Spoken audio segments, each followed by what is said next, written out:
Very good morning students, कैसे हैं आप? सब अच्छे होंगे मैं समझता हूँ। और लास्ट क्लास तक आप लोगों को क्लास 12th के लिए इंटीग्रल में पार्शियल फ्रैक्शन डिस्कस किया था, उसकी कुछ फॉर्म्स डिस्कस की थी अपन ने और उसके कुछ न्यूमेरिकल्स भी डिस्कस किए थे। आज उन्हीं न्यूमेरिकल्स के आगे फर्दर और न्यूमेरिकल डिस्कस करते हैं और कुछ एग्जाम्पल्स न्यूमेरिकल हैं वो एग्जाम्पल वाले वो वाइंड अप करेंगे आज। देन फर्दर नेक्स्ट वीडियो जो आपका आएगा वो कंप्लीट एक्सरसाइज 7.5 एक्सरसाइज पर बेस्ड आएगा, ठीक है। तो आज आप लोगों को पार्शियल फ्रैक्शन के बारे में एक थोड़ा सा रिकेप करा देता हूं। मैंने आपको ये डिस्कस किया था कि degree of denominator partial fraction में डिस्कस किया था, degree of denominator should be greater than to degree of numerator, then it is known as a proper form. और अगर आप लोगों ने पढ़ा होगा कि degree of numerator is greater than और equal to degree of numerator denominator, then it is called improper form. और इम्प्रॉपर फॉर्म को प्रॉपर फॉर्म में कन्वर्ट करने के लिए we have to use long division method और लॉन्ग डिवीज़न प्रोसेस फॉलो करेंगे। Long division process follow करने के बाद आप लोग क्या करते हैं, जैसे dividend divide by divisor equals to quotient plus remainder upon divisor, ये आप लोग इसका फार्मूला इंप्लीमेंट करते थे। तो मैं समझता हूँ ये चीज़ें अपने लास्ट जो वीडियो था उसमें वाइंड अप की थी और प्रॉपर फॉर्म के जो ये कुछ फॉर्म्स थी जिसको पार्शियल फ्रैक्शन में कैसे वाइंड अप करते हैं, ये कुछ 5 फॉर्म्स के बारे में अपने लास्ट क्लास के अंदर ऑलरेडी डिस्कस कर लिया। ये मैंने आपको यहाँ मेंशन ज़रूर किए ताकि आपको बता सके कि बताने के लिए कि भी आपको ये पता होना चाहिए जब ये फैक्टर है तो आप उसको ये a upon b upon mention करेंगे। अगेन स्क्वायर पावर है, क्यूब पावर है, तो इंक्रीमेंट ऑर्डर पावर में आप उसको constant a upon b upon c upon और इंक्रीमेंट पावर यानी 1 पावर 2 पावर में इंक्रीमेंट करते जाएंगे। अगर ये मोर देन 2-3 फैक्टर्स हैं तो वही same a upon b upon and c upon factors को लिख देंगे। एंड लास्ट अपने पास दोनों का कंपोजिट है, मीन्स फैक्टर भी है और पावर्स भी है, तो उसको आप क्या करेंगे, पावर को तो इंक्रीमेंट ऑर्डर में लिखेंगे और फैक्टर को आप जैसे भी वो कांस्टेंट बचेगा उस कांस्टेंट में लिख देंगे। लास्ट फॉर्म जो 5th फॉर्म थी वो फॉर्म इस तरह थी कि जो फैक्टर है वो तो आप a अपॉन मेंशन कर देंगे, बट जो फैक्टर है विच क्वाड्रेटिक इक्वेशन है x² + bx + c which can not be factorise further, यानी जिसको फैक्टर नहीं कर सकते हैं उसको आप क्या करते हैं, लीनियर फॉर्म में लिखते हैं ऊपर bx + c, चाहे cx + d या ex + f जो भी आप लोग लिख सकते हैं, बट उसको लिखते हैं लीनियर फॉर्म में। ये कुल 5 फॉर्म्स के बारे में लास्ट क्लास में डिस्कस किया था। आज अपन जो डिस्कस करते हैं न्यूमेरिकल कंप्लीट करते हैं। एग्जांपल नंबर 11 और 12 वाइंड अप किया था लास्ट क्लास में, आज 13, 14, 15, 16 4 एग्जांपल्स आज वाइंड अप करते हैं। चलो स्टार्ट करते हैं। सबसे पहला एग्जांपल आप लोगों को कह रहा है फाइंड करना 3x - 2 और दे रखा x + 1 का होल स्क्वायर और x - 3 dx। आप देख सकते हैं डिग्री ऑफ ये 2 पावर और ये 1 पावर यानी क्यूबिकल इक्वेशन बनेगी अगर मल्टीप्लाई करेंगे तो degree of denominator is greater than to degree of numerator. तो मैं समझता हूँ कि ये तो आपका जो पार्शियल फ्रैक्शन यानी प्रॉपर फॉर्म है, प्रॉपर फॉर्म है तो इसको पार्शियल फ्रैक्शन करने के लिए पार्शियल फ्रैक्शन काम होता है फॉर्म्स को, जो इंटीग्रेंट कंपोजिट फॉर्म है उसको कॉम्प्लेक्स फॉर्म उसको सिंप्लीफाई करने में काम आता है। तो कॉम्प्लेक्स फॉर्म को सिंप्लीफाई करते हैं। सबसे पहला काम देखते हैं, दैट इज़ आपको गिवन है क्वेश्चन में 3x - 2, ये आपके पास गिवन है। मैं इसको आप ऐसा लिख सकते हैं x + 3 पहले लिख दिया, देन x + 1 का होल स्क्वायर लिख दिया। उससे कोई फ़र्क नहीं पड़ता आप आगे पीछे कैसे लिखें, किसी को ये लगे कि नहीं सर जैसा लिखा हुआ है वैसा लिखें, वो मैटर कभी नहीं करता। चलो इसको ऐसा लिख दीजिए आप जैसा लिखा हुआ है, x + 1 का होल स्क्वायर एंड x + 3। क्या होता है, इंक्रीमेंट जो पावर होती है उसको आप पहले तो a upon x + 1 plus b upon x + 1 का whole square and then c upon x + 3, ये इंक्रीमेंट ऑर्डर के टर्म में तो आप पहले इसको लिखेंगे। देन फर्दर क्या होगा कि आपका जो ऑब्जेक्टिव है वो that is ABC, capital ABC find out करना है। तो कैपिटल ABC पे से फाइंड आउट करते हैं, देखते हैं 3x - 2 अपॉन x + 1 का होल स्क्वायर एंड x + 3। यहाँ क्या लेंगे, सबसे पहले LCM ले लेंगे, देन टेकिंग LCM x + 1 का whole square and then x + 3। देखिए x + 1 का होल स्क्वायर तो x + 1 एक पावर कैंसिल हो जाएगी तो एक पावर रिमेनिंग रहेगी और x + 3 रहेगी, तो आप मेंशन करेंगे x + 1 and then x + 3। Then further b के केस में ये x + 1 का होल स्क्वायर कैंसिल हो जाएगा तो b के साथ क्या आ जाएगा, b के साथ आ जाएगा x + 3 आ जाएगा। एट लास्ट c के साथ देखिए x + 3 कैंसिल हो जाएगा तो c के साथ आ जाएगा x + 1 का होल स्क्वायर आ जाएगा। तो यहाँ तक मैं समझता हूँ ये पहले तो आप लोगों ने सिंप्लीफाई कर लिया। अब आप देख सकते हो ये कंपेयर करेंगे दोनों टर्म को, ये लेफ्ट साइड का और राइट साइड में कंपेयर करेंगे तो डिनोमिनेटर एक दूसरे से कंपेयर हो जाएगा। तो न्यूमरेटर आपको क्या मिला, न्यूमरेटर मिला आपके पास 3x - 2 = a x + 1 x + 3 and then b x + 3 and then c x + 1 का होल स्क्वायर। अब आपका जो काम है वो है कि ए बी सी की वैल्यू फाइंड आउट करना, और ये अपन यहाँ पर मेथड यूज़ करें, hit and trial method use करें। Hit and trial means at a time एक बार ए की वैल्यू या बी की वैल्यू या सी की वैल्यू एट ए टाइम निकालेंगे, और एक के कोफिशिएंट, दो के कोफिशिएंट्स को आप लोग कहीं ना कहीं जीरो बनाएंगे। जीरो बनाने के लिए आप सबसे पहले देख सकते हैं, सपोज करो मैं अगर बी और सी को जीरो बनाना चाहूँ, बी और सी को जीरो बनाना चाहूँ, तो आप देखो पहले किसी एक को जीरो बनेगा। अब यहाँ पर आप देख सकते हैं कि अगर मैं x के प्लेस पे अगर मैं 1 पुट कर देता हूँ, क्या पुट कर देता हूँ, -1 पुट कर देता हूँ, तो -1 पुट करने पे मेरा एक तो a गायब हो जाएगा, a गायब हो जाएगा और c गायब हो जाएगा, तो रिमेनिंग क्या आ जाएगा, b आ जाएगा। तो यहाँ मैं जो पुट कर रहा हूँ that is put x equals to -1, क्या पुट किया आपने, x इक्वल्स टू -1 किया, तो 3 -1 -2 इक्वल्स टू, ये -1 पुट करने पर आप जानते हैं कि a -1 + 1 and then x + 3, x की जगह भी आपको -1 रखना था यहाँ पर, सॉरी, -1 ये +3 and plus b -1 + 3 and then c -1 + 1 का होल स्क्वायर। अब आप देख सकते हैं कि ये तो ये टर्म जो ये आपके पास टर्म है, ये टर्म क्या हो चुकी है, जीरो हो चुकी है। ये टर्म भी क्या हो चुकी है, जीरो हो चुकी है। क्यों, -1 से +1 कैंसिल हो गया, -1 से +1 कैंसिल हो गया, तो जीरो हो गया। जीरो तो कंप्लीट हो गया, जीरो इंटू समथिंग कुछ भी हो, रिजल्ट जीरो रहेगा। तो यहाँ से रहेगा रिस्पॉन्स, ये तो रहेगा -3 और ये -2 और यहाँ रह गया +2 2b, ये 3 - 1 दैट इज़ 2b और ये रह गया -5 और विच इज़ 2b। तो b आपके पास आ चुका है दैट इज़ -5/2, यानी इससे आपने क्या निकाल लिया, b फाइंड आउट कर लिया। अब b फाइंड आउट करने के बाद का आपका पार्ट रहता है a और c को फाइंड आउट करना। a और c में से किसको फाइंड आउट कर सकते हैं, तो put x equals to -3 put करते हैं, put x equals to -3 put करते हैं। वो भी मैं यहाँ पर इसी में सेक्शन करके यहाँ पे कंप्लीट करता हूँ। देखिए पुट x इक्वल्स टू -3 रखते हैं। -3 रखने से अपने पास रेस्पॉन्स में क्या आएगा, देखो -3 रखेंगे तो आप देखते हो कि एक तो ये a वाला सेक्शन जीरो हो जाएगा और एक b वाला सेक्शन जीरो हो जाएगा, तो कहीं ना कहीं c का रेस्पॉन्स आ जाएगा। तो रखो, मैं डायरेक्ट रख रहा हूँ 3 - 3 एंड -2 इक्वल्स टू ये a -3 + 1 -3 + 3 एंड b -3 +3 और एट लास्ट c -3 + 1 का होल स्क्वायर। अब आपके पास जो टर्म बनी है ये आप देख सकते हैं, ये दोनों टर्म तो कैंसिल हो गई, तो ये तो जीरो हो जाएगा, यानी कहीं ना कहीं ये टर्म, एक तो ये वाली टर्म और एक ये वाली टर्म, दोनों टर्म क्या हो जाएगी, जीरो हो जाएगी। तो रिमेनिंग रहेगा -3 + 1 दैट इज़ -2 का होल स्क्वायर 4 हो जाएगा। और ये -9 और देखो इसको सॉल्व कर लेते हैं, -9 और -2 आ जाएगा और ये रह जाएगा 2 का स्क्वायर -2 का स्क्वायर 4c रहेगा। ये -11 इक्वल्स टू 4c इन c इक्वल्स टू -11/4 आपके पास आ गया है। तो यहाँ a b and c find out अभी कर लिया, अभी बाकी है ए की वैल्यू फाइंड आउट करना। ए की वैल्यू कैसे फाइंड आउट करते हैं, अगर आप ए की वैल्यू फाइंड आउट करने के लिए सबसे बेस्ट ऑप्शन जो आपके पास है, बी और सी की वैल्यू पर्टिकुलर उनके प्लेसेस पे पुट कर दीजिए और एक्स की वैल्यू आपकी मर्जी हो जो रखें, क्योंकि आप ए की वैल्यू ए की वैल्यू के लिए -1 और +-3 दोनों रखेंगे तो ए हमेशा जीरो रहेगा। तो हिट एंड ट्रायल के अंदर पॉइंट ऑफ व्यू से एक्स इक्वल टू 0 रख दें और बी और सी की उनकी पर्टिकुलर उनके प्लेसेस पे वैल्यू पुट कर दें, तो सबसे ईजी आपका रेस्पॉन्स हो जाएगा। तो आप लोग क्या कर रहे हैं, लास्ट जो रेस्पॉन्स रह रहा है वो पुट कर रहे हैं, पुट x इक्वल्स टू 0 रखेंगे और 0 रखने पर आपको देखो कि 3 × 0 - 2, ये a की वैल्यू फाइंड आउट करनी है।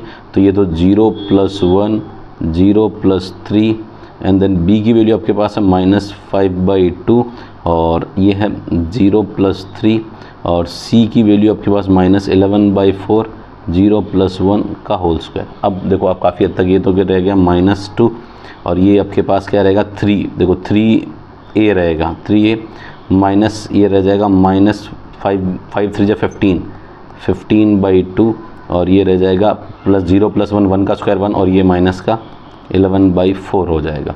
तो अब अपन इसको सिंप्लीफाई a निकालना अपने पास, तो इन सबको राइट साइड में ट्रांसफ़र कर लें। लेफ्ट साइड में -2 + 15/2 and then plus 11/4 equals to thrice 11/4 equals to thrice of a. एक बार देख लीजिए, -2 ये दोनों ट्रांसफ़र करेंगे तो दोनों प्लस के हो जाएंगे, ठीक है। अब इनका एक काम करते हैं, एलसीएम ले लेते हैं। एलसीएम कितना ले लिया, 4 एलसीएम ले लिया। 4 एलसीएम ले लो और सिंप्लीफाई करने पर क्या रिस्पॉन्स रहता है देखो, ये रहेगा 4 तो ये माइनस का तो 8 हो जाएगा और प्लस 30 2 जा तो 15 2 जा 30 हो जाएगा और ये 11 रह जाएगा और ये थ्राइस ऑफ ए। अब आप लोग यहाँ से ए की वैल्यू निकालते हैं, मैं नेक्स्ट पेज पर ट्रांसफ़र कर रहा हूँ। ये रिस्पॉन्स दिख रहा होगा, विजिबल होगा आपके पास। देखो ये आपके पास 30 में से 8 गया तो 22 रह जाएगा। क्या रहेगा, 22 + 11/4 इक्वल्स टू थ्राइस ऑफ ए। देखो 30 में से 8 गया तो 22 और प्लस 11 दैट इज़ 33 हो जाएगा, 33/4। तो ये रिस्पॉन्स रहा आपके पास 33/4 इक्वल्स टू थ्राइस ऑफ ए और ये 3 से कैंसिल कर लो, 3 से कितने टाइम हो गया 11, तो ए की वैल्यू आपके पास आ गई 11/4। तो ये ए आपके पास आ चुका है, बी आपके पास आ चुका है और सी आपके पास आ चुका है। ये थोड़ा सा कैलकुलेशन है तो कैलकुलेशन तो करनी ही पड़ेगी बेटा। तो ए बी सी अपने पास आ चुका है और ए बी सी को वैल्यू को आपका जो इनिशियल जो आपने फंक्शन बनाया था, ये वाला फंक्शन जो इनिशियल आपने ए बी सी लेके बनाया था, इस फंक्शन में आपको क्या करना है, उस ए बी सी की वैल्यू पुट करनी है। करते हैं, देखो मैं यहाँ पर पुट करके दिखाता हूँ आपको यहाँ पर और फर्दर फिर सॉल्व करते हैं। देखो ए आपके पास है जो रेस्पॉन्स है that is 3x - 2 upon x + 1 का whole square and x + 3 equals to a which is 11/4 × 1 upon x + 1 and b की वैल्यू है -5/2 × 1 अपॉन x + 1 का whole square and then c की वैल्यू है आपके पास c दैट इज़ -11/4 ये sorry integration further लगाएंगे × 1 upon x + 3। ये आपने यहाँ तक वैल्यू पुट कर दी। अब आप इस वैल्यू का क्या करना, आपका ये एक्चुअली ये जो फंक्शन है इसका इंटीग्रेशन करना है। तो इंटीग्रेशन नेक्स्ट स्टेप में कर लेते हैं अपन यहाँ पर। नेक्स्ट स्टेप में दैट इज़ इसी को लिख देते हैं that is 3x - 2 upon x + 1 का होल स्क्वायर एंड x + 3, ठीक है। और ये इंटीग्रेशन ब्रैकेट और dx, तो ये 11/4 इंटीग्रेशन 1 अपॉन x + 1 और the dx -5/2 integration dx upon x + 1 का whole square -11/4 integration dx upon x + 3।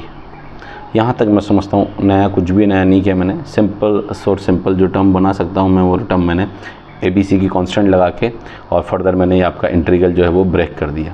अब इंटीग्रल ब्रेक करने के बाद अब आप लोगों को इसका क्या करना है, इंटीग्रेशन करना है।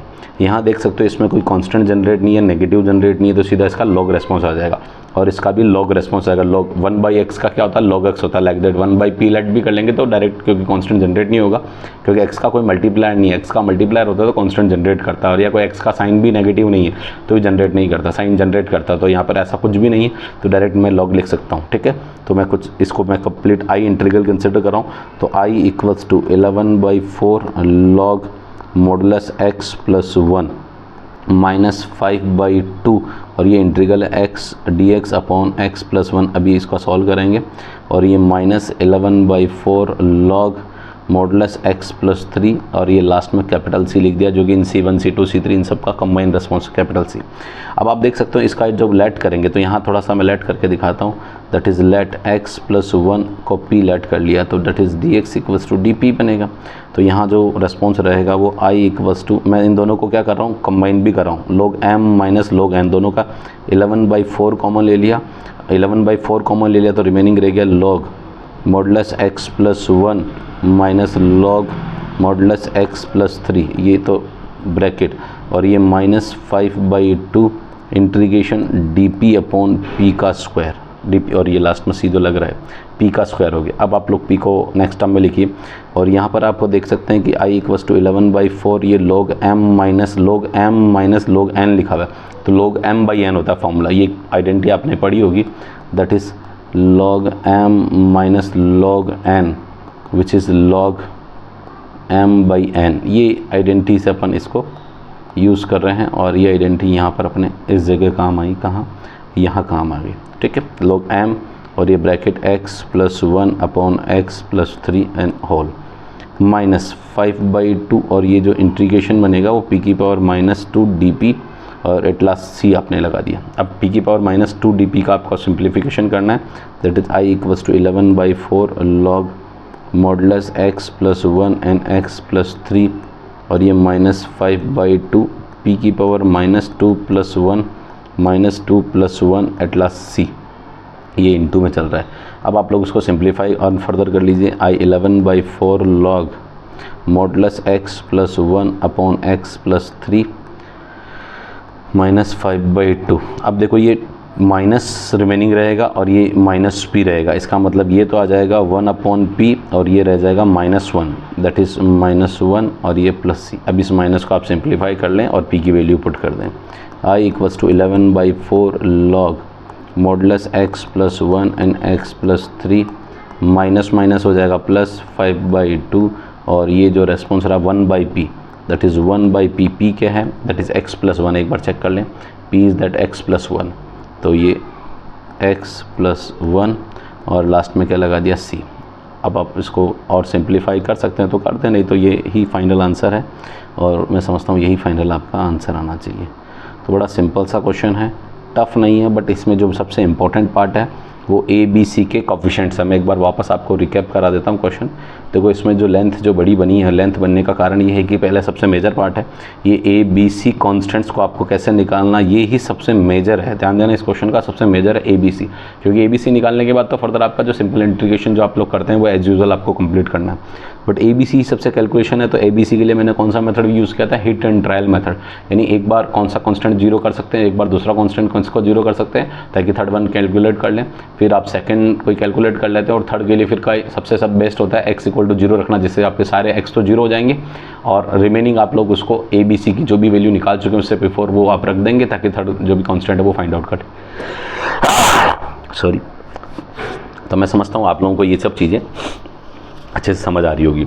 ठीक है, ये क्वेश्चन बड़ा अच्छा क्वेश्चन है और सबसे मेजर इसमें ये है कि आपको कॉन्स्टेंट्स निकालना आना चाहिए प्रॉपर, तो बाकी सिंपल इंटीग्रेशन रहता है जो इंटीग्रेशन आप सबको आता है। अगला क्वेश्चन देखिए, ये बहुत ही शानदार क्वेश्चन है। इस क्वेश्चन में क्या है जो नई चीज़ है वो नई चीज़ मैं बताता हूँ, अभी तक जो क्वेश्चन में नहीं था। देखो यहाँ पर ऊपर x की पावर 2, डिग्री इसका 2 है, नीचे डिग्री 2 और 2 आई थिंक मल्टीप्लाई करेंगे तो डिग्री 4 हो जाएगा। तो degree of denominator is greater than to the degree of numerator, it means it is in the proper form, it is in the proper form. Proper form तो है, but अगर आप x square का करेंगे और ये आप देखेंगे x square plus 1 and x square plus 4 both can not be factorise further, यानी दोनों का फैक्टर नहीं पॉसिबल है। आप देखिए मैं फैक्टर कैसे नहीं पॉसिबल है मैं आपको समझाता हूँ। देखो x square plus 1 equal to 0 करेंगे तो एक्स स्क्वायर इक्वल्स टू -1 यानी x square equals to x equals to plus minus root -1 यानी आयोटा बन गया। ये क्या बना, आयोटा, और अपन ने पढ़ा कि रियल रूट्स नहीं है इसके। अगेन आप देखो x square plus 4 equals to 0 यानी एक्स स्क्वायर इक्वल्स टू -4 यानी x equals to plus minus root -4। Again ये भी क्या बन गया, आयोटा बन गया। तो दोनों जब आयोटा बन रहे हैं, ये भी आयोटा बन रहा है, ये भी आयोटा बन रहा है, तो इसका मतलब which can not be factorise further. अब फैक्टराइज कर नहीं सकते तो आप लोग जानते हैं इसको लीनियर फॉर्म में लिखेंगे, तो लीनियर फॉर्म में इसके ax प्लस बी और ये cx प्लस डी यानी कितने कॉन्स्टेंट्स आएंगे, 4 कॉन्स्टेंट्स आ जाएंगे, जो कि 4 कॉन्स्टेंट तो बहुत बड़े हो जाएंगे। अभी 3 कॉन्स्टेंट में अभी प्रीवियस क्वेश्चन में देखा बड़ा टाइम लगा था, तो 4 कॉन्स्टेंट को कैलकुलेट करने में बड़ा टाइम लग जाएगा। तो इसको ईजी करने के लिए अपन यहाँ पर बहुत एक सिंपलेस्ट फॉर्मेट फॉलो कर रहे हैं, वो फॉर्मेट फॉलो को आप ध्यान दीजिए क्या फॉलो कर रहा हूँ मैं, और बड़ा इजी सा फॉर्मेट दिखाते हैं। यहाँ अपन क्या करते हैं, लेट कर रहे हैं। देखो एक चीज़ ध्यान देना, एक तो क्या अपन सब्स्टिट्यूट करते हैं, एक लेट करते हैं। जिसको सब्स्टिट्यूट करते हैं वहाँ उसका अपन डिफरेंशिएट करके उसके जो इंटीग्रल पार्ट है जैसे dx है तो उसको भी dp या dt में कन्वर्ट करते हैं, ध्यान देना। और अपन यहाँ जिसको लेट करते हैं, लेट कर रहे हैं तो अपन उसको सिर्फ फंक्शन को सिंप्लीफाई करने में ले रहे हैं, पार्शियल फ्रैक्शन को सिंप्लीफाई करने में ले रहे हैं। और जैसे ही इंटीग्रेट करने लगेंगे तो उससे बिफोर वो वैल्यू वापस क्या कर देंगे, पुट कर देंगे, क्योंकि इंटीग्रल तो dx ही रहेगा ना, इंटीग्रल तो dx रहेगा। जिसको आपने t में लेट किया, p में लेट किया, तो अगेन उसको p को किस में वापस रखना पड़ेगा, in the terms of x में रखना पड़ेगा, क्योंकि अपना इंटीग्रल एक्चुअल तो dx ही है। क्योंकि जब तक आप उसको सब्स्टिट्यूट नहीं करते हैं तब तक उसका इंटीग्रल वेरी यानी चेंज नहीं होता है। तो अपन यहाँ पर सब्स्टिट्यूट नहीं कर रहे हैं, यहाँ स्टिल अभी इनिशियल वेनर में आप लोग क्या कर रहे हैं, लेट कर रहे हैं। तो मैं इस क्वेश्चन को थोड़ा सा चेंज करके दिखाता हूँ और आप समझिए। मैं आपको सबसे पहले इस क्वेश्चन का जो पार्ट है दैट इज़, इसको मैंने यहाँ पर लेट कर लिया, दैट इज़ एक सेकेंड, लेट किया एक्स स्क्वायर को मैंने कोई p लेट कर लिया। पी लेट करने पर मेरा जो इंटीग्रल रह गया दैट इज़ पी। अभी मैं dx नहीं ले रहा हूँ, सिर्फ ये वाला पार्ट ले रहा हूँ क्योंकि मुझे इसका पार्शियल फ्रैक्शन करना है। और मैंने बताया था पार्शियल फ्रैक्शन अगर इस अभी जो जिस स्टेज में क्वेश्चन है उस स्टेज में करूँगा तो ax प्लस बी और नीचे डिनोमीटर में ये भी होगा तो b c x plus d, यानी 4 कॉन्स्टेंट्स आ जाएंगे। तो इसको ही ओवरकम करने के लिए अपन लेट कर रहे हैं, बट डिफ्रेंशिएट नहीं कर रहे हैं क्योंकि मैं इसको सब्स्टिट्यूट नहीं कर रहा, मैं सिर्फ और सिर्फ लेट कर रहा हूँ और इंटीग्रेशन से बिफोर वापस वैल्यू पी की वैल्यू पुट कर दूंगा, दैट इज़ एक्स स्क्वायर रख दूंगा। क्वेश्चन को 3 बार सुनना, 3 बार इसलिए बोला मैंने क्योंकि आपको अच्छे से समझ आ जाए। चलो अब रखते हैं p + 1 एंड देन p + 4, ये आपने रख दिया। अब आप लोगों को जानते हैं कि इसमें क्या करना पड़ता है, आप लोग जानते हैं a/p + 1 एंड देन b/p + 4, ये अपने पार्शियल फ्रैक्शन से इसको सेपरेट फैक्टर है तो फैक्टर होगा, आपने a/, और b/, आपने मेंशन कर दिया। अगेन कैपिटल A और कैपिटल B कॉन्स्टेंट्स की वैल्यू निकालनी है, तो एज यूजुअल आप लोग जैसा फॉर्मेट फॉलो करते हैं एलसीएम लेके वही सेम करते हैं। p + 1 एंड देन p + 4, यहाँ एलसीएम ले लीजिए, एलसीएम लेंगे तो that is p + 1 and then p + 4, ये आ जाएगा a p + 4 और b p + 1, ये एलसीएम लिया बेटा। वो एलसीएम आई थिंक मैं समझता हूँ 12th क्लास के बच्चे हो, आप लोगों को ये थोड़ा बहुत बेसिक आता है मैं समझता हूँ, ठीक है। अब आप लोग देखो इनका दोनों का लेफ्ट साइड और राइट साइड में ये जो एलसीएम है डिनोमीटर पार्ट है, डिनोमीटर एक दूसरे से कंपेयर करेंगे तो आपके पास यहाँ लिख सकता हूँ मैं ऑन कंपेयरिंग, तो आपके पास न्यूमरेटर में क्या बना p = p p + 4 and then b p + 1 compare कर रहे हैं। अब आप लोग यहाँ पर क्या कर रहे हैं, हिट एंड ट्रायल मेथड वही सेम यूज़ करते हैं। हिट एंड ट्रायल के लिए आप लोग क्या करते हैं कि देखो एक बार जब a निकाल रहे हैं तो p की वैल्यू -1 रख दें, जब b निकालेंगे तो p की वैल्यू -4 रख देंगे। बड़ा सिंपल सा, ताकि एक बार a और एक बार b कैलकुलेट हो जाएगा। तो पहला पुट कर देते हैं, पुट p = -1, देखो -1 रख रहा हूँ तो ये -1 = a -1 + 4 एंड देन b, ये b -1 + 1। अब आप देख सकते हैं ये -1 + 1 से तो कैंसिल हो गया, क्या रह गया, ये रह गया आपके पास -1 = -1 + 4 दैट इज़ 3a, और a की वैल्यू आपके पास आ गई -1/3, a की वैल्यू -1/3 आ चुकी। सिमिलर आप लोग यहाँ पर क्या करेंगे, पुट करेंगे अगेन किसका वैल्यू को, b निकालने के लिए, b के लिए b क्या पुट करेंगे, -4 पुट कर देंगे। अगेन पुट क्या करेंगे, पुट करेंगे p = -4, ये -4 आपने पुट कर दिया। -4 पुट करने पर आपका रेस्पॉन्स रहेगा that is -4 = a -4 + 4 and then plus b -4 + 1। अब आप देखोगे -4 = ये -4 + 4 क्या हो जाएगा, कैंसिल हो जाएगा, तो रिमेनिंग आपके पास रह गया ये तो a × 0 हो गया ये तो, और plus b that is -4 and +3 that is -3। यहाँ तो रह गया -4 = -3b, तो ये आपके पास 4/3 क्या हो जाएगा, आप देख सकते हैं माइनस से माइनस तो क्या हो गया, कैंसिल हो गया, तो b की वैल्यू क्या आ जाएगी आपके पास 4/3 = b।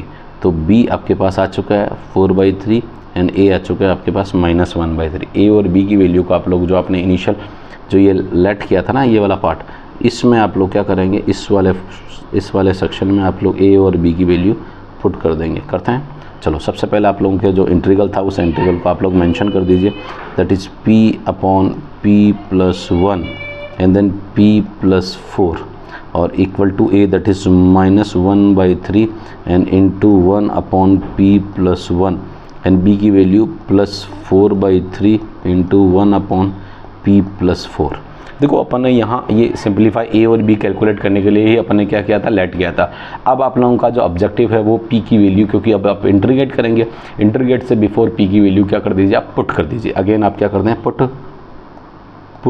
p = x² आप लोग यहाँ कर देंगे, यहाँ पर पुट कर देंगे, वापस क्या कर देंगे, पुट कर दे, रिप्लेस कर दीजिए। रिप्लेस करेंगे तो अपना जो इंटीग्रल बनेगा that is x² + x² + 1 and then x² + 4 equals to -1/3 1/x² + 1 and then +4/3 1 upon x square plus 4, ये आपके पास क्या बना, इंटीग्रल बना। अब आप लोग इस इंटीग्रल को क्या करेंगे, वही सेम, अब आपका इसका इंटीग्रेट करना, तो इंटीग्रेट कर लीजिए। ये integrate x square d x upon x square plus 1 and then x square plus 4 equals to -1/3 in integration, और ये आ जाएगा d x upon x square plus 1 plus 4/3 integration d x upon x square plus 4। यहाँ तक आप लोगों का question मैं समझता हूँ काफ़ी हद तक ए और बी निकालने के बाद आप लोगों ने इजी बन गया। और यहाँ पर अगर आप इसको ढंग से देखें, ये 4 है, तो ये कहीं ना कहीं आप लोगों ने फार्मूला पढ़ा होगा। एक फार्मूला मैं सामने लिखता हूँ, ये फार्मूला होता है integration d x upon x square plus a square, that is 1/a tan inverse x by a and then plus c. ये फार्मूला आप लोगों ने सबने पढ़ा है, और यही फार्मूला यहाँ पर अपन क्या कर रहे हैं, यूज़ करेंगे ताकि आप लोगों को बड़ा अच्छा सा समझ में आ जाएगा कि हाँ सर फार्मूला क्या। इस 4 को अपन क्या लगा देंगे, 2 का स्क्वायर हो जाएगा, तो मैं डायरेक्ट tan इनवर्स का फार्मूला लगा रहा हूँ। ये आई आपका इंटीग्रल है, that is -1/3 1/a, that is 1 ही है यहाँ पर, तो 1/1 tan inverse x by 1 and then plus 4/3 1/a into 1/a, that is 4 means 2 का स्क्वायर लिखेंगे, तो 1/2 tan inverse x by a means 2, और ये कैपिटल C लगा दिया। अब इसको थोड़ा सा सिंप्लीफाई कर लेते हैं। फाइनल रेस्पॉन्स क्या रह रहा है, I equals to -1/3 tan inverse x plus, ये यहाँ से सिंप्लीफाई कुछ हो सकता है, 2 1 जा एंड 2 जा, तो ये आ गया 2/3 tan इनवर्स x बाई 2 और लास्ट में C, और ये ही आपका फाइनल आंसर है। मैं समझता हूँ कोई दिक्कत नहीं आनी चाहिए, बड़ा इजी सा क्वेश्चन है, और ये आपका क्वेश्चन मैंने ये भी कंप्लीट कर लिया, कोई दिक्कत नहीं आनी चाहिए। छोटा क्वेश्चन था बट लग रहा था थोड़ा सा डरावना, बट जितना पावर देख के डरावना लग रहा था, पर पावर को अपन ने पहले देखो ये लेट कर लिया। देखो इस लेट का अपना ऑब्जेक्टिव क्या निकला कि अपने ये कॉन्स्टेंट जो है वो 2 कॉन्स्टेंट में डिवाइड हो गए, नहीं तो बाकी कितने नंबर ऑफ कॉन्स्टेंट बन जाते हैं, 4 कॉन्स्टेंट बन जाती है, a x plus b and then c x plus d, और फिर लास्ट में क्या आपको आप ऑब्जर्व करते इधर से बी और उधर से डी दोनों जीरो आते हैं। मैं आपको बता देता हूँ, बी और डी जीरो आते हैं तो फिर वापस ए और डी सी की टर्म में आते हैं, ए एक्स और सी एक्स की टर्म में, तो फिर वहाँ से सॉल्व होता है। तो मैं समझता हूँ आप लोगों को काफ़ी हद तक ये पहले इनिशियल अगर आप ढंग से प्रॉपर लेट करके करते हैं तो ये ज़्यादा इजी टफ नहीं बनता, इजी बन जाता है, और ये इजी बन गया है। अब आप लोग देख सकते हैं ये जो एक्स्ट्रा पेज है इसको अपन थोड़ा सा रिमूव कर देते हैं, जस्ट वेट।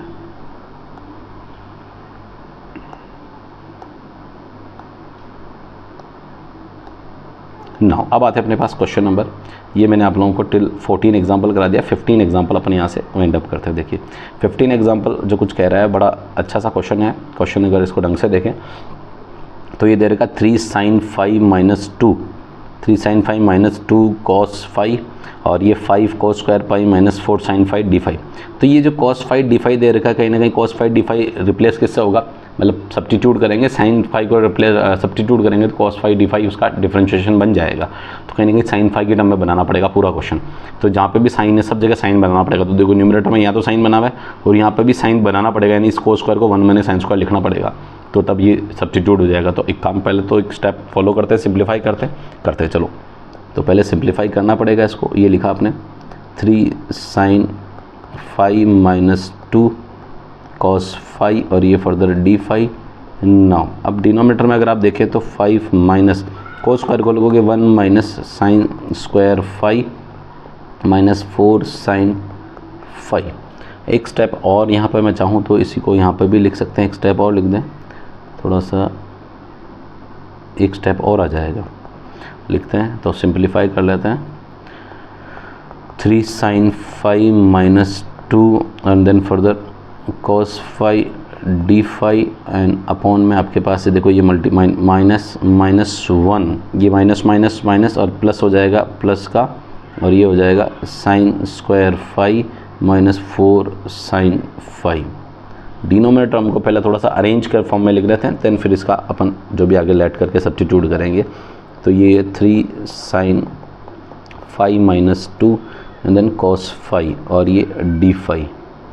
अगेन आप देखें कि यहाँ नीचे पहले sin स्क्वायर 5 पहले इंक्रीमेंट ऑर्डर डिक्रीमेंट ऑर्डर में लिख रहे हैं, sin square 5 further 4 sin 5 minus का 4 sin 5 एंड 5 - 1 विच इज़ +4, ये +4 हो गया। अब आप अगर डिनोमीटर में देखें तो काफ़ी हद तक आपको ये लग रहा है कि ये जो sin स्क्वायर माइनस 4 sin 5 +4 ये कहीं ना कहीं a - b का होल स्क्वायर बन रहा है। a - b वेयर a आप sin 5 ले लो और +4 ले लो। आप जानते हैं थोड़ा सा एक चीज़ समझने की ज़रूरत ये है कि जो sin थीटा की वैल्यू होती है वो मैक्सिमम +1 से -1 होती है। तो ये 4 जो कि 2 माइनस साइन है, तो आप देखोगे कि साइन की वैल्यू +- होती है तो आपका रेस्पॉन्स कहीं ना कहीं 2 माइनस साइन लिखना पड़ेगा, क्योंकि sin - 2 तो रेस्पॉन्स नेगेटिव आ जाएगा।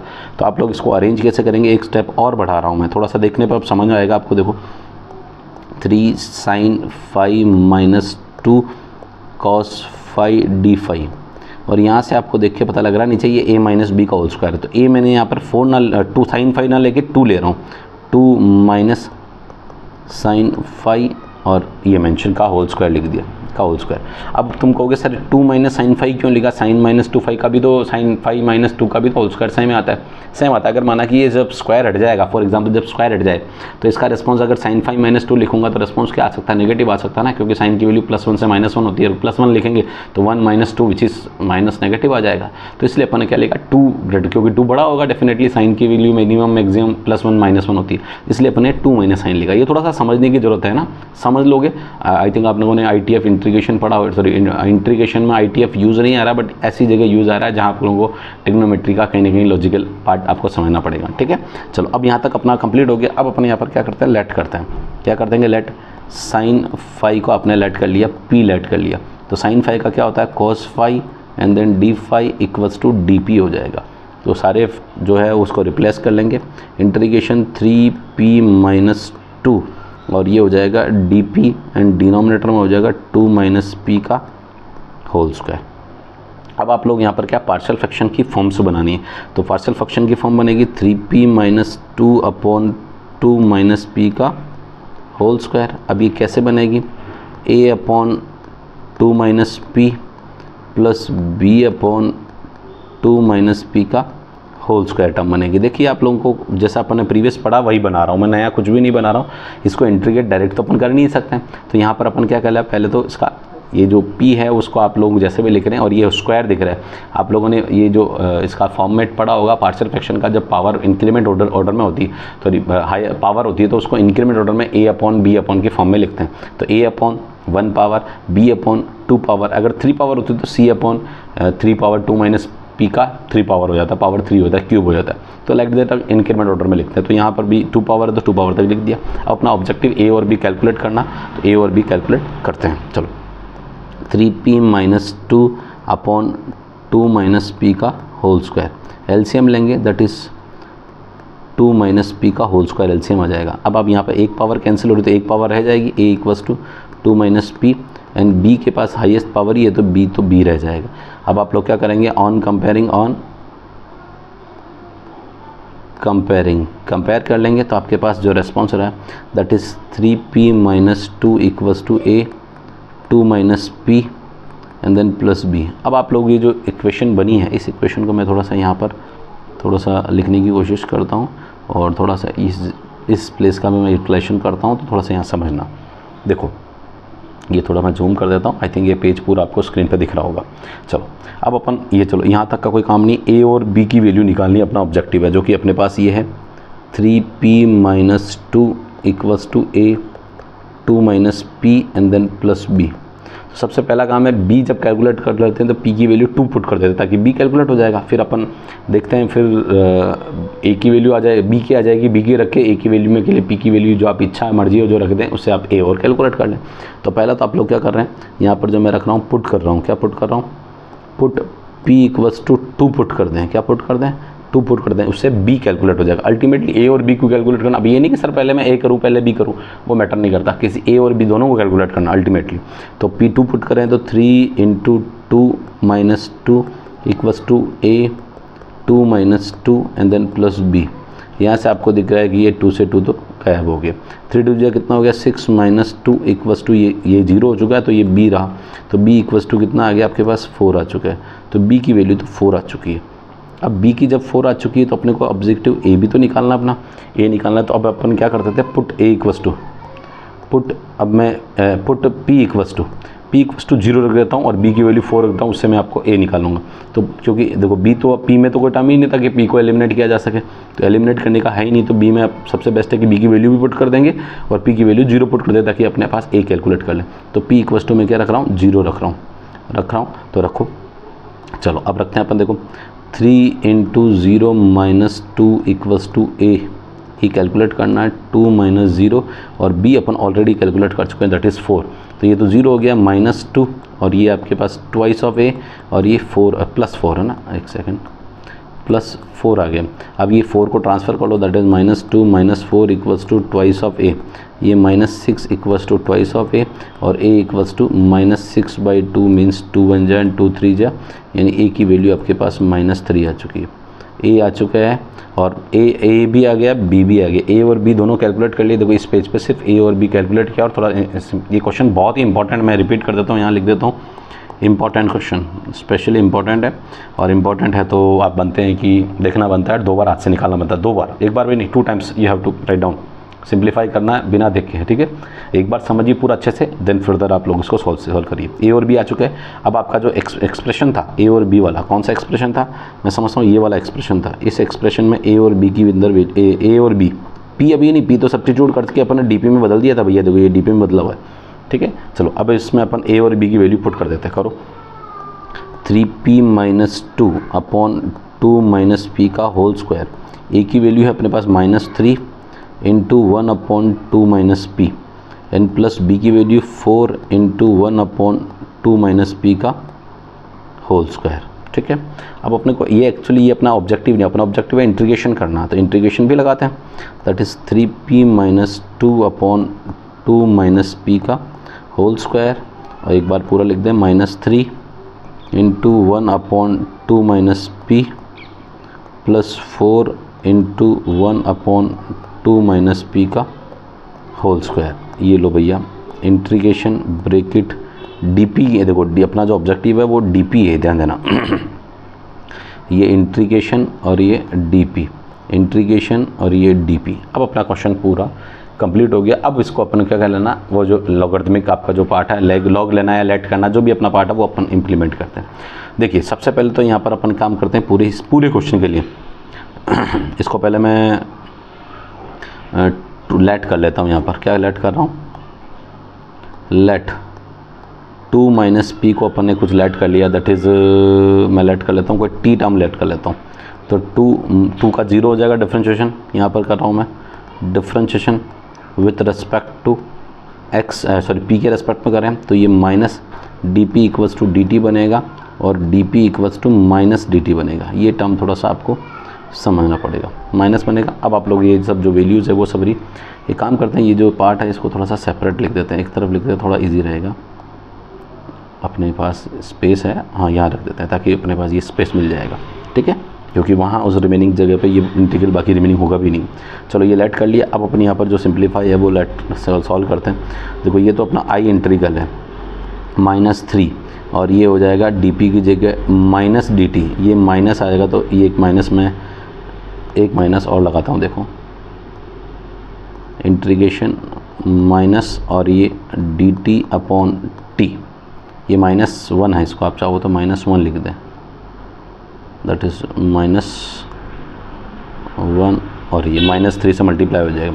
और ये देखो 4 तो मैं एज इट इज़ लिख रहा हूँ, ये डी पी की जगह क्या लगाना माइनस और ये डी टी और अपॉन ये टी स्क्वायर हो जाएगा। अब आप लोग इसको देखो, ये तो हो गया आपके पास +3 और 1/t का होता है लॉग मॉडुलस t -4 और ये इंटीग्रेशन t की पावर -2 dt।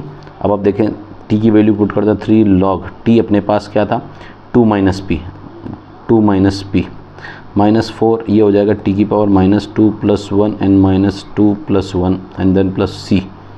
अब यहाँ पर आप p की वैल्यू जो कि आप लोगों ने इनिशियल p की वैल्यू क्या मानी लेट की थी, देखो आप p की लेट की थी sin phi लेट की थी, तो sin phi यहाँ पर आप पुट कर दें, p की value sin phi late put कर दें तो 3 log 2 माइनस sin phi -4। अब देखो ये माइनस, अब यहाँ पर t की power -2 then -2 + 1 that is -t बचेगा, t की पावर -1 बचेगा और ये माइनस बचेगा, तो ये वाला तो -1 बचा और ये 1/t बचा, एट लास्ट c हो गया, तो माइनस माइनस प्लस हो जाएगा, तो यहाँ का रिस्पॉन्स बचा 3, ये i इंटीग्रल चल रहा है 3 log 2 minus sine phi minus minus क्या हो जाएगा plus 4/t and then plus c। अब एक काम, इसको 4 को जो है t को आप लोग पुट कर दीजिए, t को p की टर्म में और p को साइन के फाई की टर्म में, तो थोड़ा सा डायरेक्टली कर देते हैं 3 log modulus 2 minus sine phi plus 4/2 minus p, जो कि p क्या है 2 माइनस p है, चलो एक स्टेप बढ़ा देते हैं, कोई दिक्कत नहीं है, और ये p की वैल्यू अगेन आप पुट कर दीजिए 3 log 2 minus sine phi and then 4/2 minus sine phi की जगह अपन ने लिख दिया, अच्छा p की जगह साइन फाई और ये प्लस c। ये कि बहुत ही शानदार बहुत ही इंपॉर्टेंट क्वेश्चन है। इसमें क्या क्या चीज़ें देखो देखनी है, एक बार मैं वापस 1 मिनट लगता है रिकॉल कराता हूँ वापस। बहुत ही शानदार क्वेश्चन है, देख सकते हो लेंथ होती है इन क्वेश्चंस की, इसलिए ये पूरे क्वेश्चन 4-5 मार्क्स में आते हैं, और 5 मार्क्स में आते हैं तो देखो 5 मार्क्स जितनी इसकी लेंथ है, और ये बिल्कुल बनते हैं परफेक्ट। पहले तो आपको इसको सिंप्लीफाई किया, क्योंकि ये cos 5d5 बन रहा है, तो cos को पूरे इस cos को रिमूव करके साइन में कन्वर्ट किया, 1 sine square plus cos square equals to 1 वाली आइडेंटिटी से, ठीक है। कन्वर्ट करने के बाद इसका होल स्क्वायर बनाया, होल स्क्वायर को पहले ही अपने ध्यान में रख लेते हैं, लास्ट में कन्वर्ट करते हैं, बिफोर अपन पहले ही कन्वर्ट कर लिया। क्या कन्वर्ट कर लिया कि कहीं ना कहीं ये जो फार्मूला बन रहा है वो फार्मूला 2 माइनस साइन फाई का या साइन माइनस 2 का बनाए, तो अपन ने बनाया साइन 2 माइनस साइन फाई का, क्योंकि साइन हमेशा बड़ा देखो +1 -1 हो, मैक्सिमम हो सकता है, मिनिमम हो सकता है, बट अगर स्क्वायर से रूट हट गया तो रेस्पॉन्स नेगेटिव आ सकता है, तो अपन उसको पहले ही कंपनसेट करके चलेंगे, 2 माइनस साइन फाई लिख दें, तो 2 माइनस साइन फाई लिखा, और फिर बाकी पार्शियल फ्रैक्शन किया। पार्शियल फ्रैक्शन में a और b कॉन्स्टेंट्स की वैल्यू निकाली, और a और b कॉन्स्टेंट की वैल्यू निकालने के बाद यहाँ मैंने पर्टिकुलर इनका जो प्लेस था ये वाला, इस प्लेस पर अपन a और b की वैल्यू पुट की। वैल्यू पुट करने के बाद बाकी फर्दर क्या क्या आपका जो सिंपल इंटीग्रेशन होता है वो सिंपल इंटीग्रेशन किया, और ये फाइनल आंसर आपके पास आ गया। अब आते हैं अपने पास जो क्वेश्चन है वो है क्वेश्चन नंबर 16। बहुत ही शानदार क्वेश्चन है, और 16 क्वेश्चन को मैं एक काम करता हूँ यहाँ से ऊपर शिफ्ट कर लेता हूँ, थोड़ा सा प्लेस बच गया, तो ये एग्जाम्पल एक पेज बच गया, तो एक पेज को यहाँ पर मैं वाइंड अप कर देता हूँ। चलो अब आते हैं अपने पास क्वेश्चन नंबर 16। ये भी बहुत ही शानदार क्वेश्चन है। क्वेश्चन देखिए, आपको क्वेश्चन पता लगेगा, ऊपर तो एक क्वाड्रेटिक और नीचे एक स्क्वायर और एक्स क्यूबिक, यानी degree of denominator is greater than तो degree of numerator, it means it is in the proper form, तो प्रॉपर फॉर्म में है, ठीक है। प्रॉपर फॉर्म में है तो आप प्रॉपर फॉर्म में है नहीं होने के बाद आप इसको क्या करेंगे, जो इसका न्यूमरेटर पार्ट है यानी x² + x + 1 है, और ये x + 2 एंड देन x² + 1 है, इसको आप क्या लिखेंगे, आप लिखेंगे a/x + 2 एंड देन ये क्वाड्रेटिक इक्वेशन है which can not be factorise further, क्योंकि अभी बताया था मैंने प्रीवियस क्वेश्चन में, लास्ट टू लास्ट वाले क्वेश्चन में 14 नंबर के x² + 1, जिसका अपन सॉल्व करेंगे x² + 1 को इक्वल टू 0, तो x² = -1, और ये कहीं ना कहीं आयोटा बनाएगा, तो इसलिए इसके फैक्टर अपन देख के बता सकते हैं कि रियल फैक्टर्स नहीं होंगे, इसका मतलब इसके रूट्स जो रियल रूट्स नहीं होंगे, तो इसका इमेजिनरी आ रहा है, और इमेजिनरी आ रहा है, इसको अपन बोल सकते हैं कि these factors are can not be factorise further, sorry this quadratic equation can not be factorise further, तो फैक्टराइज फर्दर नहीं है तो अपन इसको लीनियर फॉर्म में लिखेंगे, और लीनियर फॉर्म क्या है इसका bx + c, और ये फर्दर है x² + 1। यहाँ तक आप मैं समझता हूँ बड़ा कोई टिपिकल नहीं है। अपना ऑब्जेक्टिव a और b और c तीनों कैलकुलेट करना, तो करते हैं। सबसे पहला पार्ट है ये x² + x and then +1 and denominator में as it is x + 2 and then x² + 1। अब आप देखो a एलसीएम ले लेंगे, एलसीएम ले लीजिए, एलसीएम क्या आता है, एलसीएम आएगा x + 2 एंड देन x² + 1। अब आप a के साथ आ जाएगा आपका response x² + 1 and bx + c के साथ रेस्पॉन्स आ जाएगा x + 2। अब आप लोग यहाँ पर कंपेयर करेंगे, क्या करेंगे, डिनोमिनेटर से डिनोमिनेटर कंपेयर करेंगे तो न्यूमरेटर आ जाएगा। देखो डिनोमिनेटर दोनों सेम है, तो न्यूमरेटर कंपेयरिंग देखिए, तो कंपेयर करेंगे, यहाँ पर रेस्पॉन्स आ रहा है x² + x + 1 = a, x² + 1 + bx + c and bracket x + 2। अब यहाँ से क्वेश्चन बहुत ही शानदार इसलिए बन रहा है क्योंकि कॉन्स्टेंट्स निकाले कैसे हैं। अभी तक 2 कॉन्स्टेंट थे, अब एक क्वेश्चन में ज़रूर थे आपके 3 कॉन्स्टेंट थे, यहाँ पर भी 3 कॉन्स्टेंट्स है, a b and c constants है। तो इसको हिट एंड ट्रायल मेथड से कैसे निकालते हैं, हिट एंड ट्रायल में आपको थोड़ा सा मैं समझाने की कोशिश करता हूँ। देखिए कैसे समझ आ रहा है। यहाँ से आपको पता लग रहा है कि जब ए को कैलकुलेट करें तो इस बी वाले बी और सी को गायब कर दें, यानी जीरो कर दें। जीरो बनाने के लिए सबसे बेस्ट तरीका एक्स की जगह -2 पुट करेंगे, तो -2 पुट करेंगे तो पूरा आर्टिकल क्या हो जाएगा, ये जीरो हो जाएगा। ये पूरी स्टेप, ये वाला फंक्शन कंप्लीट, क्योंकि -2 + 2 0, तो ये कंप्लीट 0 इंटू समथिंग 0 हो जाएगा। तो यहाँ क्या आ जाएगा, ए आ जाएगा और यहाँ पर 1, ए की वैल्यू 1 आ जाएगी। तो यहाँ सबसे पहला जो अपन बोला है वही करके दिखाते हैं अपन। Put x = -2। Hit and trial method सबसे बेस्ट इजी होते हैं, इसलिए मैं बता रहा हूँ। कई बार बच्चों को लगता है कि नहीं सर हम तो हमारा जो कर रहे हैं वो जो नॉर्म स्टैंडर्ड है वो लगा रहे हैं, बट मैं बता रहा हूँ हिट एंड ट्रायल ईजी होता है, इसलिए मैं ये इम्प्लीमेंट करता हूँ और अच्छा लग रहा तो मुझे बता दिए। अगर आपको कोई दूसरा अच्छा आता है तो वो करिए, कोई दिक्कत नहीं, बट कॉम्प्लेक्सिटी नहीं बढ़नी चाहिए और आंसर परफेक्ट आना चाहिए। जो ABC की वैल्यू जो अपना ऑब्जेक्टिव है वो ही गलत आ जाए तो फिर मतलब नहीं है, ठीक है। तो वो आपका सही आना चाहिए रिस्पॉन्स। x = -2, तो देखिए -2 रखेंगे यहाँ पर, ये तो 0 हो जाएगा। -2 का होल स्क्वायर -2 + 1 = a -2 का, यहाँ पर मैं इसको -2 का होल स्क्वायर +1 n + b -2 और ये ब्रैकेट +c और ये हो गया -2 + 2। यहाँ से आपको देखिए पता लग रहा है -2 से +2 कैंसिल हो गया, तो ये पूरी टर्म क्या हो जाएगी, 0 हो जाएगी। क्या टर्म हो जाएगी, 0। यहाँ क्या रह गया, प्लस का 4 और ये -2 + 1 दैट इज़ -1 और ये इक्वल्स टू ये -2 का स्क्वायर 4 और 1 3 4 और 1 5 आ जाएगा, तो 5a आ गया और ये रिस्पॉन्स पूरा 0 हो गया, तो +0। तो यहाँ से देखो 4 और 1 3 = 5a, तो a की वैल्यू आ चुकी है आपके पास 3/5, दैट इज़ a आपके पास फाइंड आउट कर लिया आपने। ए फाइंड आउट कर लिया। ए फाइंड आउट करने के बाद आप लोग क्या करते हैं, ए आने के बाद का आपका ऑब्जेक्टिव होता है बी और सी निकालना। अब देखो बी और सी कैसे निकालें वो आप लोगों को समझना पड़ेगा, सबसे इंपॉर्टेंट है बी और सी कैसे निकालते हैं। तो यहाँ पर मैं बी और सी का ऑब्जेक्टिव रखते हैं। अब सबसे पहला अपने पास जो काम है वो अपन पहले निकालेंगे, सी पहले निकालेंगे। अब सी पहले कैसे निकालेंगे, ए अपने पास आ चुका है। देखो ध्यान देना, ये जो इक्वेशन है इस इक्वेशन में अपना अब जो अपन बोलते हैं ना परमुटेशन कॉम्बिनेशन, यानी अपन वो वैल्यूज़ को इधर उधर सेट करके देखते हैं कि कौन सा बेस्ट हो सकता है, क्योंकि नाम ही हिट एंड ट्रायल, यानी आपको एक बार वैल्यू पुट करके आपके माइंड में कैलकुलेट करके देखना है कि कौन सा निकल सकता है फाइंड आउट। तो अभी आप देखेंगे कि अगर एक्स की वैल्यू -2 रखी तो ये गायब हो गया था, बट अब अपन एक्स की वैल्यू -2 नहीं रख रहे, ए की वैल्यू अपने पास आ चुकी है, ए आ चुकी है, तो अपने को बी और सी ही ऑब्जेक्टिव है। तो एक काम करते हैं, मैं सी को पहले निकालने के लिए एक्स की वैल्यू क्या कर देता हूँ, 0 रख देता हूँ। जो 0 रखता हूँ तो मेरा बी गायब हो जाएगा, ए ऑलरेडी आ चुका है, तो इसका मतलब अल्टीमेटली क्या आ जाएगा, सी कैलकुलेट हो जाएगा। तो यहाँ पर पुट कर लेते हैं, पुट x = 0 रख दीजिए। 0 रखेंगे तो अपने पास देखो ये ऊपर तो सारे क्या हो जाएंगे, 0 + 0 + 1 = ए की वैल्यू अपने पास ऑलरेडी है, कितना है 3/5 0 + 1 plus b × 0 + c and then 0 + 2। ठीक है, अब देखो आप यहाँ से तो ये तो 1 बचा है और ये 3/5 बचा है और ये आपके पास बचा है, देखो b तो 0 हो चुका है, 2c बचा है, 2c बचा। अब यहाँ इसको ट्रांसफ़र कर लो, 1 - 3/5 = 2c, 5 - 3 दैट इज़ 2/5 = 2c। और अब आप देख सकते हो ये 2 से 2 कैंसिल हो गया, तो c = 1/5 आपके पास आ गया। तो a और c आ चुका है, तो आप b के लिए कोई भी वैल्यू आपकी जो इच्छा जो आपको सूट करे वो रखो, उससे आप b कैलकुलेट कर लो। तो सबसे बेस्ट है पुट x = 1, तो 1 रखने पर अपने पास a और c की वैल्यू रखनी है और b आपके पास कैलकुलेट हो जाएगा। तो अब मैं यहाँ पर रख रहा हूँ पुट x = 1, क्या रखना है, x = 1 रखना है, उससे आपका a b c मतलब a और c तो वैल्यू रखनी पड़ेगी, अब आपको b कैलकुलेट हो जाएगा, तो रखो 1। देखो आपका जो इक्वेशन था x², देखो इस वाले में रख रहा हूँ मैं, ठीक है, ये आपको मैं बता रहा हूँ, आपके पास सामने ध्यान दीजिए, फेस वहीं आइज़ वहीं होनी चाहिए आपका, ताकि बता रहा है कि वहाँ सर फिर को कहाँ की बात करें, इस स्टेप में आप रखिए।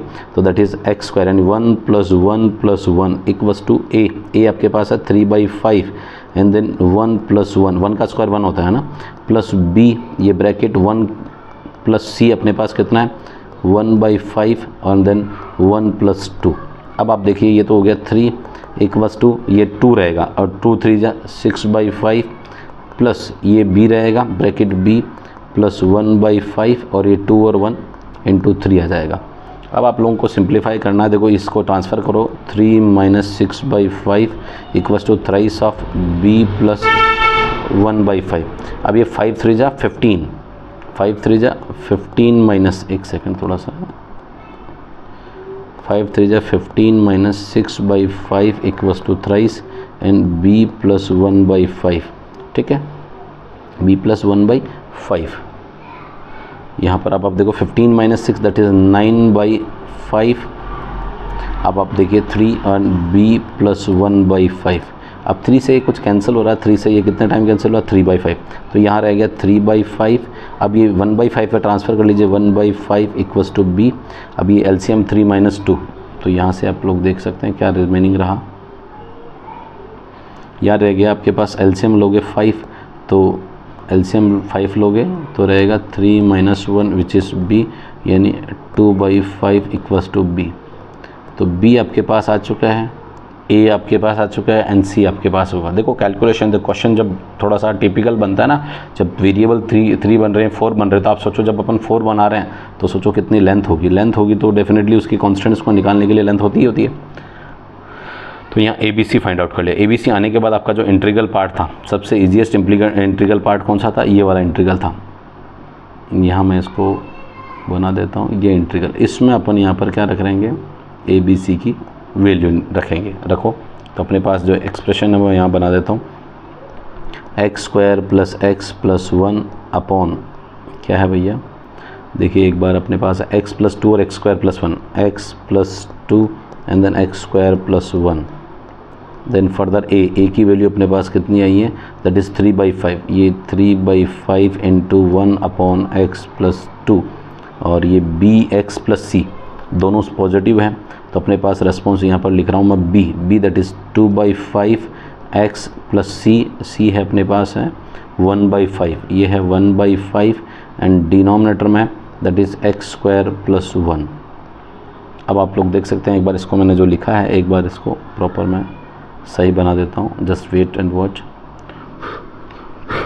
चलो नाउ नेक्स्ट, ये आपने लिखा, एक बार आपका जो इनिशियल था वो चेक कर लेते हैं। देखो क्या लिखा है अपने पास, ये जो पार्ट था ax plus 2 and bx plus c x² plus 1, b की वैल्यू लिख दी 2/5 एंड c की वैल्यू लिख दी अपने 1/5। अब आप लोग x² प्लस 1 और a की वैल्यू आपके पास 3/5, ये आप लोग देखो मैंने रख दी 3/5 x प्लस 2, b की वैल्यू 2/5 x प्लस c की वैल्यू 1/5 एंड x² प्लस 1। अब आप लोग इसका क्या करना है, इंटीग्रेट करना, तो इंटीग्रेट करते हैं। इंटीग्रेट कैसे करते हैं देखिए, अब आप लोगों के पास integration x² plus x plus 1 और ये x plus 2 and then x² plus 1, थोड़ा सा जूम कर देता हूँ मैं, x प्लस 1 और ये है dx, ये 3/5 integration dx upon x plus 2 plus, अब आप लोग इसको क्या करें, सेपरेट कर लें, क्या करें, थोड़ा सा सेपरेट कर लें तो ईजी रहेगा, 2/5 x dx upon x² plus 1। ध्यान देना मैंने क्या किया, सेपरेट कर रहा हूँ, एक बार इसको इसके साथ और एक बार इसको इसके साथ, and then plus 1/5 dx upon x² plus 1, ये मैंने लिख दिया। सेपरेट करने का है कि यहाँ से कोई लेट करेंगे तो ऊपर नहीं बनेगा, इसलिए अपने सेपरेट कर लिया। अब आप लोगों के पास ये इंटीग्रल आई जो इंटीग्रल है वो फर्स्ट सेकंड थर्ड 3 इंटीग्रल में डिवाइड हो गया और आपके पास ये काफ़ी हद तक ईजी हो जाएगा। देखो पहला तो इंटीग्रल ये आई है, यहाँ पर देखेंगे 3/5, ये डायरेक्ट इसमें वही मैंने बताया था, प्रीवियस बता दिया कि x के साथ कोई कांस्टेंट नहीं है और माइनस भी नहीं है x के साथ, तो इसको डायरेक्ट लेट करेंगे तो लॉग में बन जाएगा, 1 पार्ट है इसलिए, तो ये हो जाएगा log modulus x plus 2, c अपन लास्ट में लगा देंगे।